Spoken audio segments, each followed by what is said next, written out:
Kani ketika Batesi TV, bat pidang pet yaki kubur baman kasni, balawan rasha pi da ka Orange Nissan, lom so po niya Fabricate Shillong, ringkat bat ka BDW International School Nongmansong, Langkarding Shillong. Admissions open now. Katanat penroisor jangka sorkar jela lembaga projek jangka Shillong Smart City. Kalapan krep pensinano sien ya ke Smart Road. Najan yang sa jang ulat ke jela ter syakat hain polo kabala antat baka jinglut kan poila kumno laipo klur tengka. Menteri jangka tanat penroisor ba Hamlet Sandoling hak jingya keren bagi lat patai kubor haka kendai tarik ukela lengkot arajar arpo ulaya tu baka sorkar kala dapat krep lut ya ke detail project report barka syong mentapat setang hak tanat penroisor bar hak tanat PWD Roads ban IT syakanu ko company neki kontraktor kiban pentrai ya kani ke project. Nak yang juga Shillong Smart City Club krep ya kani ke smart road. Mo keba kon kebaniat mbak ketika ni yang gubernur teter sebut hain puluh di kini projek akan pergi kembali ke kurur dia kini pada mentah bila berkreat kiborok di DPR jui bak kesong sahang yang jongi urban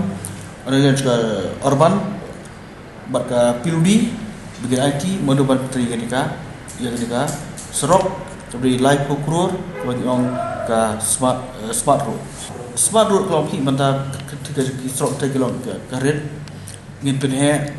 ki don ki nala ki ba he ki ba demlang ki jebok jebain mar smart road mun kan lak jeung jebok jebain ki jeung saput jeung ta di pros ki jika kami he kediat ni jika ru bersai ki jika penyian passenger di kita ini kediat di smart road kan di ke projek kali kalau kembali live kokro dia kan dia pada mata marba ngale in construction buat PWD ru berkam PWD yang melak ni kini tentang syong pada naklian juga ingin saya rai ke pakat do mana ban lemba ke Shillong City ke urban ni ke PWD bukan country yang ketika smart road nang terpoi ke nadir yang jogu gubernur kalau apa kebentak ke pakat do ke final stage ni tambahkan cukup baik buat department juga PWD di marba kamu ilong syuk tu garkom longiu kita kan mau rak kita kerja kalau malam ni ke mata ke penting bah ingin sebelum action di kita buat hang tu kita pay mata ke kalau ki badan di bosong tu bersang ban media kan sebarki